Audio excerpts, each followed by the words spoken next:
Welcome to Weir Reading Virtual Storytime for April 20th, 2026, Part 1. Today's theme is Earth Day.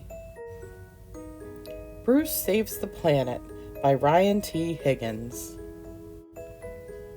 Bruce was a bear who liked to be by himself, which wasn't easy as the mom of 4 geese and 3 mice.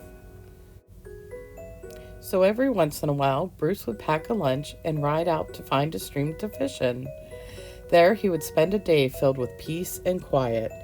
But this was not going to be one of those days. Bruce did not like crowds. "Hi, Bruce, are you here to join our protest and help us save the planet?" Grrr. But he was not going to let that ruin his morning. Something totally different was going to take care of that. Bruce found a little stream and settled down to fish. He breathed in the fresh, quiet air. Then he took out some bait. Yoink! Or at least he thought he did. Bruce took out more bait. Yoink! Grrr. Something fishy was happening while Bruce was fishing. Arg! Bruce decided he'd had enough peace and quiet for one morning. So he got on his bike and he started to ride home. Future home of Fume Corp, factory and waste production facility. But the crowd had grown. "Bruce, you came back to save the forest. No more pollution. Save the planet. I love beans." "No, get out of the way so I can..." Doink! Ouch! "Hello, concerned citizen. I'm Tad Fisher of Northwood's Nightly News. How do you feel right now?" "Right now, I'm hurt and I'm angry." There you have it, folks. This crying bear is feeling hurt and angry over the forest being torn down to make way for the Fume Corp factory. What? I'm not crying. This is going to be great for ratings. It would even be better if we could film you marching to the town hall. Marching to town hall? That's a great idea, Bruce. We should march to town hall and demand to speak to the town council. So off they went. Come on, let's crash the meeting and give them the what for, but in a civil and peaceful way. Yeah, let's peaceful the snot out of them.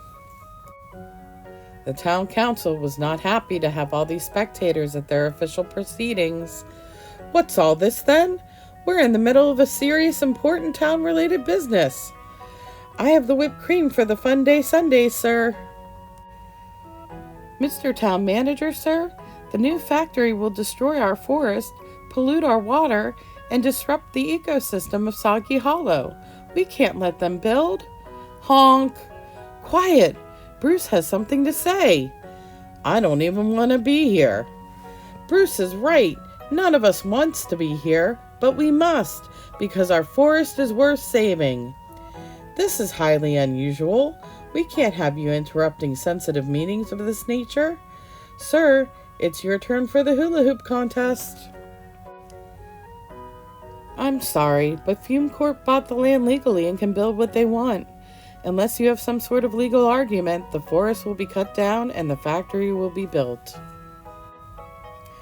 Ruth sat down defeated. The mice sat down disappointed. The geese sat down to eat sandwiches. But all they found was an empty lunchbox and 2 beetles. Gasp! These are very rare and possibly non-existent cobblestone tiger beetles. Bruce, where did you find these? In a stream by the woods. Blasted bugs ruined my morning and stole my lunch. Mr. Town Manager, Bruce has proven that the forest is one of the only known homes to the very rare and possibly non-existent cobblestone tiger beetle. Therefore, our forest is home to an endangered species and must be protected. So there! Well, I suppose that is the law, but we're very busy with big grown-up town planning things at the moment. Sir, I just canceled this afternoon's official indoor pool party session. Sigh. Fine. No factory. Bruce saved the forest. Bruce saved the planet. The crowd cheered as it left town hall. It was a big win for Soggy Hollow. We did it! Now that you've saved the forest, what are you going to do next? I'm going to bed. After a long nap, Bruce returned the very rare and possibly non-existent cobblestone tiger beetles to their home and found a new fishing spot. And the forest? It became a protected wildland for all to enjoy. Welcome to Bruce Wildland Park, home to the largest population of the now less rare and actually existent cobblestone tiger beetles, and one grumpy bear.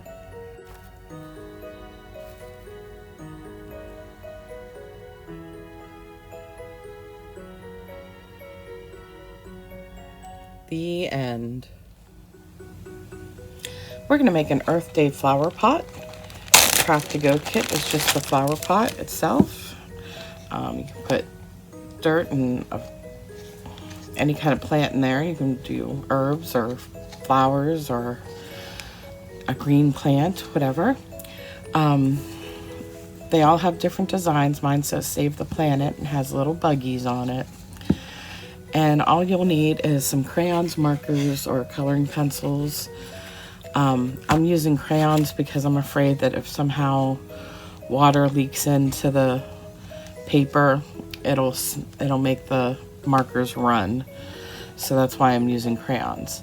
And what you want to do is you want to pop out the white insert, and then you pull out the paper. And then all you're going to do is use your crayons or markers or coloring pencils to color it. So that's all I'm going to do. I'm going to color my insert, and then we'll put it back together and we'll have our Earth Day flower pot.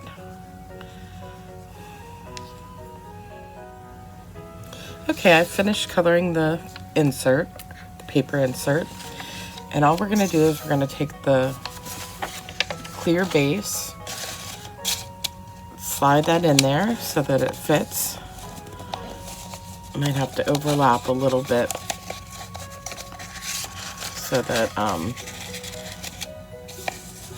you don't have any. See, there's a little bit of clear there. That's okay. There we go. And then you just drop the base, insert into it and push it down. And there is your colorful Earth Day flower pot.